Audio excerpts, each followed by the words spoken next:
Do you dream of eating nutrient-dense produce year-round? If you're a grower, it's likely that you do. The art of cooking with the seasons is a crucial skill for anyone seeking to achieve these goals. By using locally available ingredients and embracing the natural rhythms of the land, you can create nutritious, delicious meals that are both satisfying and sustainable. In this episode, we'll explore the benefits of cooking with the seasons for homesteaders, provide tips for determining what's in season in your area, and share tricks for cooking with the seasons. Let's get growing. Hello, and welcome to the Courageous Plant Podcast, the show that talks about growing a garden, a homestead, a healthy family, and most importantly, growing closer to God. I'm your host, Crystal Media, owner of the Red Ridge Farm Homestead, where our mission is to help women of faith find the courage to grow healthy food for their family while building a closer relationship with our Lord and Savior. If that's you, don't let the world hold you back. Pray, just plant. Hello, fellow growers. Welcome to the Courageous Plant Podcast. I'm your host, Crystal Media, and today we're going to dive into a topic that I love because this is something that you can do with a bunch of land, without a bunch of land, with growing your own food, without growing your own food. It's really something that ties into the mindset of homesteading. You don't necessarily have to have the whole homestead to take advantage of this skill or to learn this skill. In fact, it's perfect for the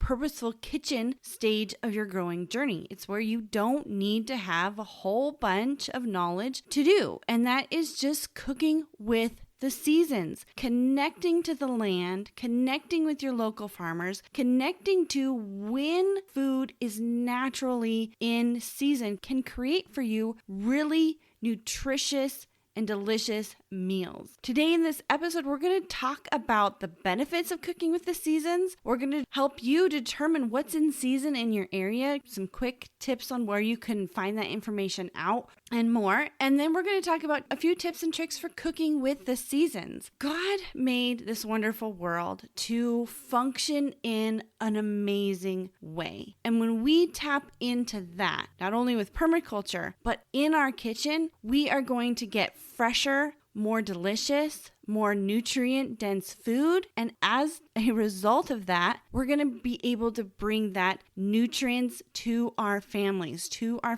plates for them to consume, because we are what we eat, aren't we? So let's dive into the benefits of cooking with the seasons for growers. Now remember, this doesn't always have to be about growers. Maybe you're just starting out on your growing journey. Maybe you're only dabbling in the purposeful garden stage, but you're refining and you're learning how to do a little bit more, and you want a little bit more knowledge in the kitchen or the purposeful kitchen stage. So what am I talking about with all these stages? Well, here at Red Ridge Farmstead and on our web page and in this Courageous Plant Podcast, I talk about the purposeful growing success journey. And that is where you, as a grower, find out kind of where you are in that development of becoming a homesteader or creating that purposeful life that you're craving, that where you're separate and where you're growing more and more of your own food and you're creating that balance in your home. And it starts with the just grow stage. And that is where you're just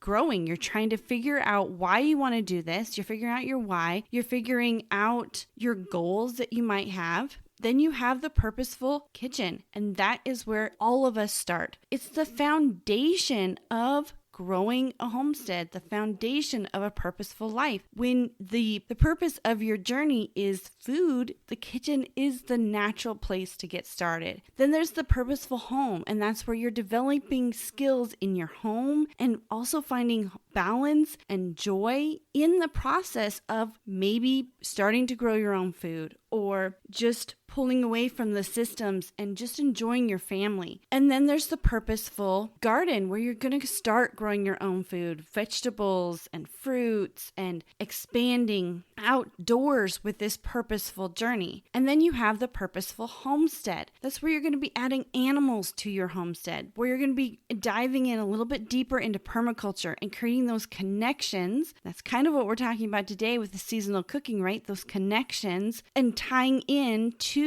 the source that God gave, the natural sequence of the earth. And then you have the purposeful life. And that's where you're really tying everything else together. You're creating more and more abundance on your homestead, in your kitchen, in your garden, in your home. And you're just tying everything together so that maybe you can even make an income from what you are growing, or maybe you are diving out to teach others, or just really enveloping that whole lifestyle. And today we're going to be kind of bouncing around between the homestead a little bit if you're already growing, and the kitchen, because I think the kitchen, the purposeful kitchen, is so important. It's the foundation. I wish I would have learned more in the kitchen before I started growing, because what happens when you grow all of this lettuce, or you grow all those green beans, or you grow a whole bunch of things, but you don't know how to cook them because you've not learned how to cook from scratch, or you've not learned how to even preserve. And I have a few stories that I have told you here at the Pray Just Plant podcast and in my book, Planning Beyond the Harvest, where I wish I would have developed those kitchen skills before I would have dived into growing our own food. That's what's so beautiful about the purposeful growing success journey, is that you can go back and learn skills that you need to. You don't have to just finitely be in one stage, but it does help to flush out that stage. And also, if you find, and you go to the webpage that I'll share with you, you find that you're in the homestead stage, you have animals, you're growing animals, but you'd like to refine some skills from the kitchen or the home, you can go back to those stages and look. And if you go to that page, you're going to find some amazing action steps that you can take so that you can really dive into creating this purposeful life for yourself. So back to the benefits of cooking with the seasons for growers. One of the benefits of cooking with the seasons for growers is the ability to save money. When you cook with what is in season, you're most likely to find ingredients that are fresh and abundant. This is because when a crop is in season, it will be more plentiful in the grocery store or at the farmer's market. And when there is more product for sale, it will drive the prices down, which means that grocery store or the farmer's market is going to charge less for that item. My son, who's gone into economics, tells me, Mom, this is the, what does he call it? Demand versus production. And when there's a high production of a product, to make, even if there's a low demand or a steady demand, like in grocery stores, then they need to put that product on sale because they want to attract more people to purchasing it. And I'm sure you've seen this in the stores right now. Right now, this episode's coming out in May. Strawberries are flooding the produce section. Why? Because strawberries are in season right now. What is diminishing from the produce section? Apples. Well, apples are in season in fall. And you probably noticed that in fall, you get a whole load of apples come into the grocery stores or to the farmers markets. And that's because those things are in season. And me, as a grower, I like to take advantage of these sales. I have tried for so many years to grow strawberries. My soil's just not right for it. I just can't get them through the winter. I usually have a good first year, but of course you're not supposed to take crop from the first year. And then the next year, 3/4 of them die just because they freeze over the winter. I have really harsh winters and I have clay soil. It's just not the right environment for strawberries. But I know that I can go right now to the farmer's market or to the grocery store and get strawberries for my family. I can get fresh strawberries and preserve them for us through the rest of the summer and into the winter. So cooking with the seasons is going to help you save a little bit of money. Another benefit of cooking with the seasons is that it's better for the environment. Nowadays, are in the society of we want strawberries. Maybe it's even December and we go to the grocery store and we can find them. But did you know that those strawberries, and I know I'm talking about strawberries a lot, but do you know that those strawberries in the middle of December are in season? Not here in the US, they're in season in Mexico. They're in season down south. So those strawberries, especially if you live in the north, I live in Wyoming, are shipped in. And they're also picked not ripe so that they ripen inside the trucks. Yeah, they ripen in the dark. So that's why those strawberries are less flavorful. You wonder, why did I even buy them? Well, you were craving strawberries in the middle of December and they still had them there. We put a huge amount of pressure on the land and on the natural rhythms of the land when we purchase and expect things that are out of season in our grocery stores. When we have ingredients that are in season, you are going to be probably getting that produce more local, and it's going to be in tune with that natural rhythm. This means that less energy is going to be required to produce, to transport, and store that food, which reduces not only your carbon footprint, but whoever's growing those fruits and vegetables' carbon footprint, because it doesn't need to travel as far because you're purchasing it in season and with your specific season. Because if you live down south, then you probably have strawberries year round because they're in season year round. But in the north or in your area, maybe that it's different, there's going to be different seasons. And you really need to tap into that. In addition to being more affordable and environmental friendly, cooking with the seasons can also be more nutritious. Why? Because they're fresher. Like I said, those strawberries are picked, not ripe. And then they're put in trucks and shipped to the grocery store, and sometimes in those trucks or in the storage facility where those fruits and vegetables are being stored, they use carbon dioxide gas to make them ripen. And the ripening process creates natural minerals and vitamins and different nutrients in your soil. And when we are forcing them to ripen or picking them when they're not fully grown, a lot of the nutrients that could have been in that soil, that could have gone into those fruits and vegetables, are not going to be as much. Plus, that from the time a vegetable, and that's why growing in the garden is so beneficial, because from the time a vegetable is cut off of the vine or even a fruit, it begins to lose its nutrient value. Green beans that you picked and cook that night are going to be more nutrient dense than green beans that you picked and cooked 5 nights from now.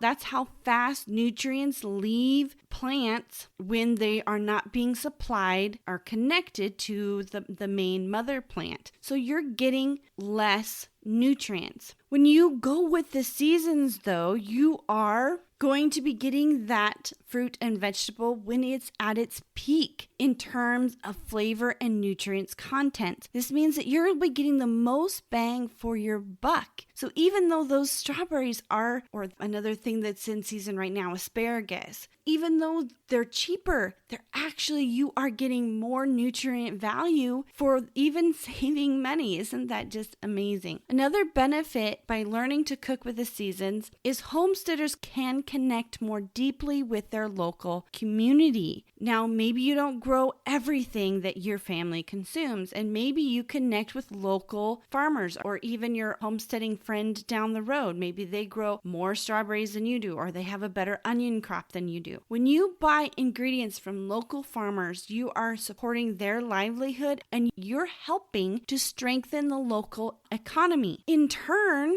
these farmers may be more inclined to share their farming knowledge and techniques with you, which can help you become a better homesteader overall. In the last episode, we talked about how you can save money on the homestead. And one of the greatest things that I have done is I barter, for one thing, and that means that if I have a bunch of onions, that my onion crop was amazing, and a friend down the road or another fellow homesteader or even a local family, they have a really good, let's say, they have an orchard. They have an apple tree that just happens to be in their yard. They didn't plant it. I'm talking about a city friend of mine. They didn't plant this apple tree, but they pick apples from it, but it's too much for them. So I trade them apples for onions, or I trade them apples for peas, or apples for whatever I have available to trade for them for apples. My apple trees are still growing. I don't have a full orchard established here yet on my homestead. So I try to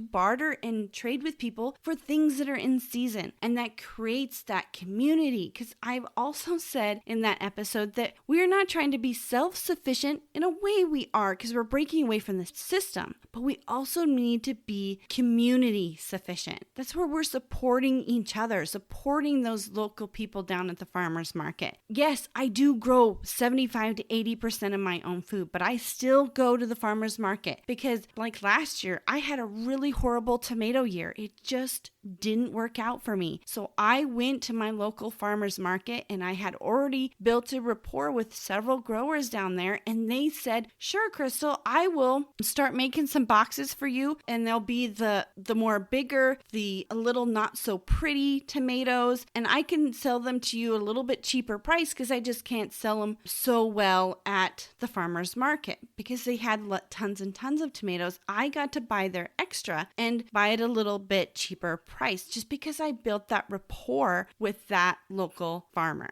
So there's lots of benefits. There's probably more than I can talk about here for cooking and purchasing your fruits and vegetables with the seasons. So how do you determine what's in season in your area? To truly master the art of seasoning cooking, we need to know what's in season, right? It's essential to have this good understanding. The best way to do this is to, again, just like I just said, is to get to know your local farmers and visit your nearest farmer's market. By talking to the farmers themselves, you can learn what's currently being harvested. Usually they'll have a sign. Sometimes you can sign up for a newsletter and they'll tell you the week before what they're going to have at farmer's market the next week. And what that means is they know that they are picking that produce the next week. That means it's in season. You can also do some research on what's typically in season. The USDA has a seasonality chart on their website, and you can also check into your state's agricultural department because like I said, there's northern states, there's southern states, there's also different countries. I'm not sure where you're listening from, but everybody has a different season because everybody has a different climate. Everyone has a different weather situation as well. And additionally, keep an eye on your advertisements when you're looking at your local grocery store flyer. The fruits and vegetables, of course not the frozen ones, but the fruits and vegetables that are a little bit on sale are probably going to be the ones in season. And it's not because they are of less value, it's just because they have more supply than demand. Also, I have wrote an amazing series on this topic because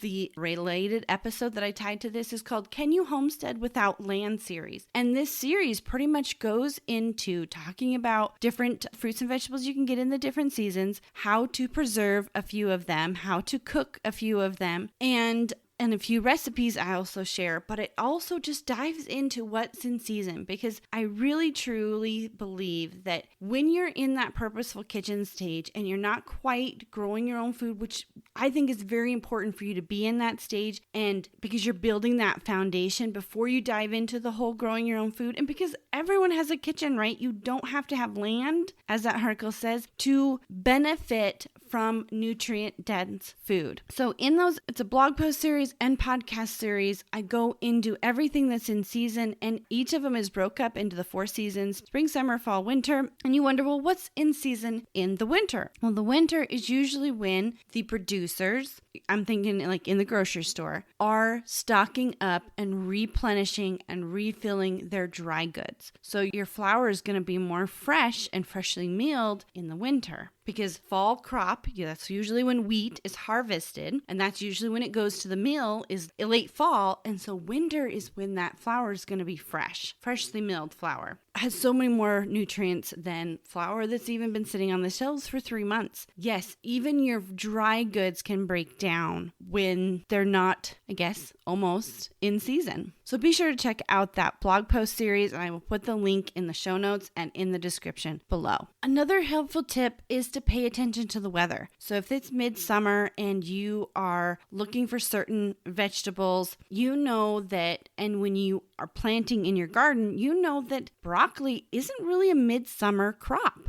is it? Because it likes the cooler seasons. In your grocery stores and those types of facilities, by paying attention to the weather, you can kind of figure out what vegetables are in season. Strawberries are a spring thing. Broccoli is in the fall or spring as well? Kale, spring, fall. What is in the summer? What are the things that you're normally in recipes for summer recipes? Tomatoes, cucumbers, squash. I'm talking about the summer squash. And then you go into the fall, you have your winter squash, right? So think about the seasons as well as with the weather, and that's going to help you kind of determine what's in season. So by taking that time to really connect with the natural world, you are going to benefit in so many ways. And I hope those tips for helping you find what's in season in your area were beneficial. So let's talk about a few tips and tricks for cooking with the seasons. We know there's many different benefits, but how do we truly make it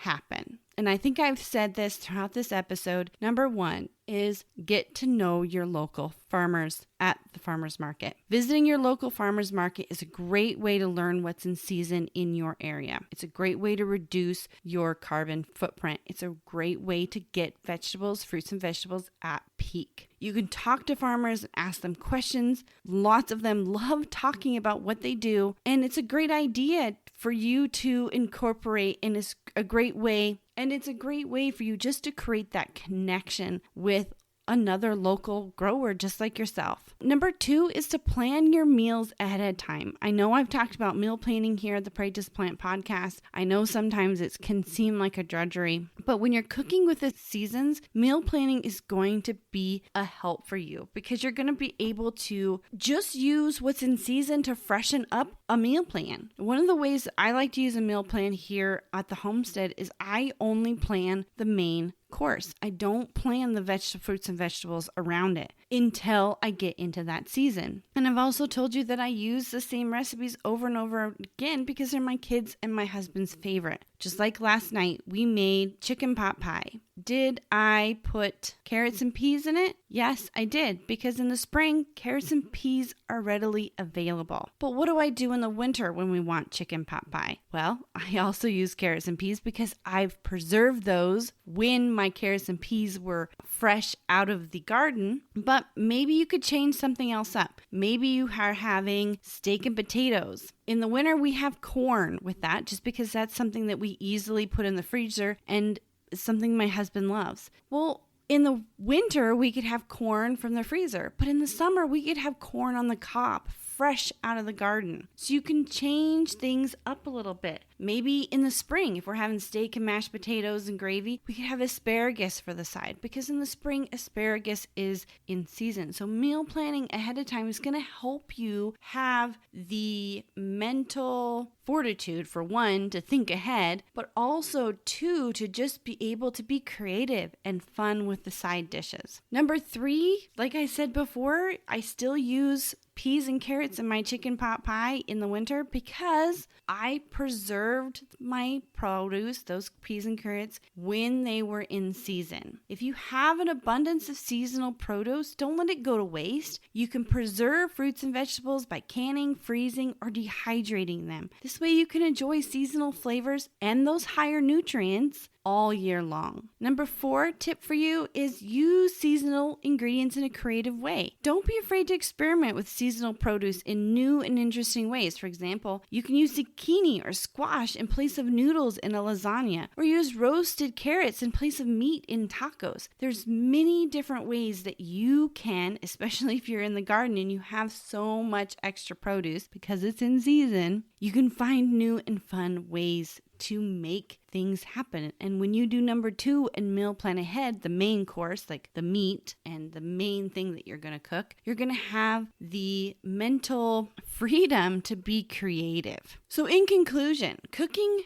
with the seasons is not only a way to create delicious and nutrient meals, but is also a powerful tool for growers to achieve their goals of self-sufficiency and sustainable living. By following the tips that I've shared and I outlined in this episode, you can determine what's in season in your area, you can embrace the natural rhythms of the land, and you can enjoy the fruits of your labor. And if you want to learn more about cooking with the seasons in your home, jump over to that Purposeful Growing Success Journey. I talked about it a little bit before, where you'll find the tips for creating a purposeful kitchen on your growing journey. But if you're itching to dive even deeper into sustainable living, join the Purposeful Growing waiting list. when my membership opens, you will be the first in line. As the season changes, so will your recipes and your ingredients, and creating a sense of variety and experiments in your kitchen. So don't hesitate to reconnect with nature's cycles and savor the beauty and bounty of each season. I want to thank you for joining me in this episode of the Pray Just Plant podcast. If you're new here, welcome to the Red Ridge Farm Fellowship of Fellow Growers. And as always, don't let the world hold you back. Pray Just Plant.